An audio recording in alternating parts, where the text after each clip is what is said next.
আসসালামু আলাইকুম আমার কলিজার ভাই বোনেরা, কেমন আছো? নিশ্চয় ভালো আছো। আমিও তোমাদের দোয়ায় আল্লাহর রহমতে বেশ ভালো আছি।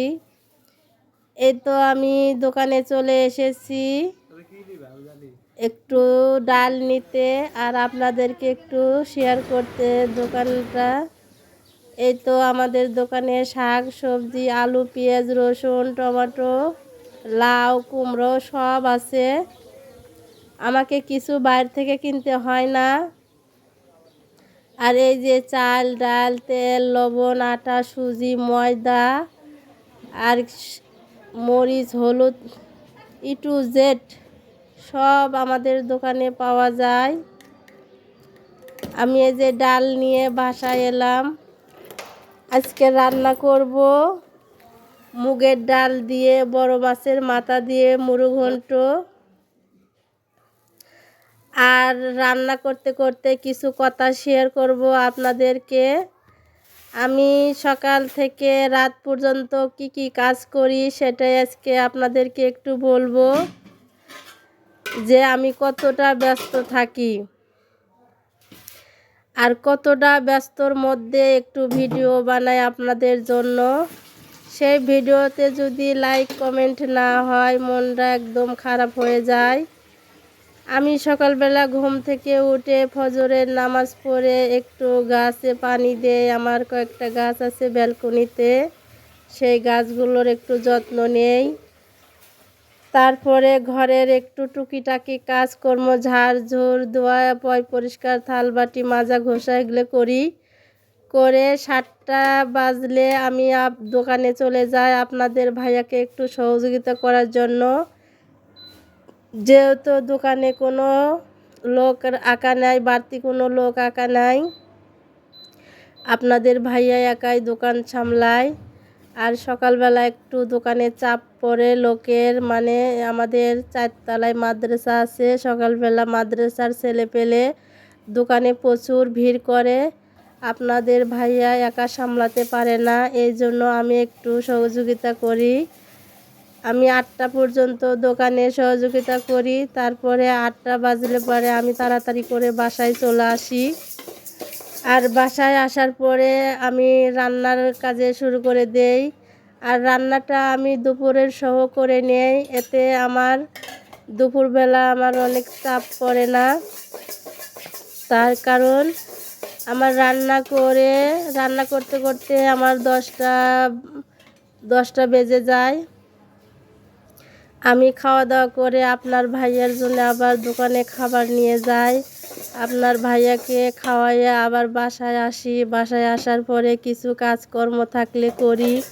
করে গা গোসল ধুয়ে একটু রেস্ট নিয়ে আবার জোহরের আজান দেয়, আবার আমি দোকানে চলে যাই। আপনাদের ভাইয়া মসজিদে নামাজে যায়, আমি একটু দোকানে বসি। আপনাদের ভাইয়া নামাজ পড়ে আসে। আপনাদের ভাইয়া নামাজ পড়ে আসার পরে আমি আবার তাড়াতাড়ি করে বাসায় চলে আসি। বাসায় আসা আমি আবার নামাজ পড়ি। নামাজ পড়ে একটু রেস্ট নেই। একটু রেস্ট নেওয়ার পরে আবার খাওয়া দাওয়া করে আবার আপনার ভাইয়ার জন্য আবার দোকানে ভাত নিয়ে যাই। আর যদি বাসায় আসে তাহলে তো আর দুপুরবেলা ভাত নিয়ে যাওয়া লাগে না। আর যদি বাসায় না আসে তাহলে দুপুরবেলা আমাকে আবারও ভাত নিয়ে দোকানে যেতে হয়। আর দুপুরবেলা ভাত খেলে ধুয়ে আবার আমি বাসায় আসি। আসে আমি নামাজ পড়ি। নামাজ পড়ে একটু, আমি তো যে ইউটিউবের কাজ করি, এরই ফাঁকে ফাঁকে কিছু ভিডিও বানাই। সেই ভিডিওগুলো আবার আমাকে এডিটিং করতে হয়। তারপরে আবার বিকেলে আপনার আসরের আজান দেয়, আবার আমাকে দোকানে যেতে হয়। আপনার ভাইয়া নামাজে যায়। আপনাদের ভাইয়া আসরের নামাজ পড়ে আসার পরে তারপরে আমি আবার বাসায় আসি।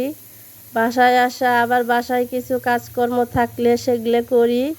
করার পরে আবার মাগরিবের আজান দেয়, তাড়াতাড়ি করে আবার মাগরিবের নামাজ পড়ি। মাগরিবের নামাজ পড়ার পরে আমি আবারও বাসায় দোকানে চলে যাই। আপনাদের ভাইয়া মসজিদে যায় নামাজ পড়তে। মাগরিবের পরে আবার আমি বাসায় আসি। আসার পরে আবার রাতের রান্না শুরু হয়। রাতের রান্না করতে না করতে আবার আপনার ইশারের আজান দিয়ে দেয়, আবার ইশারের সময় আবার আমাকে দোকানে সহযোগিতা করতে হয়।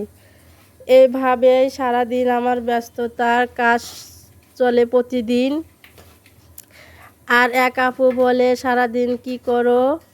সারাদিন আমি কি করি সেটাই আপনাদেরকে বললাম, আমি সারাদিন কি করি। আবার এর ফাঁকে ফাঁকে আমি তো টেলারি কাজ করি, অর্ডারি কাজ এলে এর ফাঁকে ফাঁকে আমাকে আবার অর্ডারি কাজ করতে হয়। আবার আপনার ভাইয়ার পাশাপাশি আমারও একটা বিজনেস আছে। আমি কিছু কিছু করে টাকা জমায়, একটা কথা বলি, মানুষ তো বড় এমনি হয় না, ছোট থেকেই বড় হয়। তাই আমি বলছি, আগে পরিশ্রম করতে হবে, আর যে কোনো কাজকে ছোট ভাবা যাবে না। কাজ তো কাজই, কাজ পরিশ্রম করতে হবে আর ধৈর্য ধরতে হবে। আপনাকে আপনার মনের সাথে যুদ্ধ করতে হবে। আপনি যদি বড় হতে চান, আপনার মনের সাথে আপনাকে যুদ্ধ করতে হবে যে আপনি কি কাজ করলে আপনি সফল হতে পারবেন। আপনাকে সেই কাজটাই বেছে নিতে হবে। তে আমি ভাবলাম যে আমার হাজবেন্ডের পাশাপাশি দেখি আমি যদি কিছু বিজনেস করতে পারি। তারপরে আমি বুদ্ধি করে 2টা গ্যাসের বোতল কিনলাম। যেহেতু আমাদের দোকানে সব কিছুই আছে, শুধু গ্যাস নাই, অনেকে গ্যাসের জন্য আসে, সিলিন্ডারের বোতল। আমি 2টা বোতল কিনলাম। মাশাআল্লাহ, এখন আমার বোতল 10টা হয়ে গেছে। বিজনেস মাশাআল্লাহ আমার অনেক ভালো চলছে, আপনাদের দোয়া এবং ভালোবাসায়। আরও আমি যাতে এগিয়ে যেতে পারি। আর তার ফাঁকে ফাঁকে তো আমি এই যে ইউটিউবের কাজ করি, অনেক কষ্ট করে ভিডিও বানাই। আপনারা একটু সহযোগিতা করবেন, ভিডিওতে লাইক কমেন্ট সাবস্ক্রাইব করবেন। আর যারা অলরেডি লাইক কমেন্ট সাবস্ক্রাইব করেছেন তাদেরকে অসংখ্য অসংখ্য ধন্যবাদ। আর যে কোনো কাজ মন থেকে করলে একদিন না একদিন সফল হবেই। আমিও একদিন সফল হব ইনশাআল্লাহ, আপনাদের যদি ভালোবাসা আমি পাই। আমি কথা বলতে বলতে অনেক কাজ করে ফেলছি।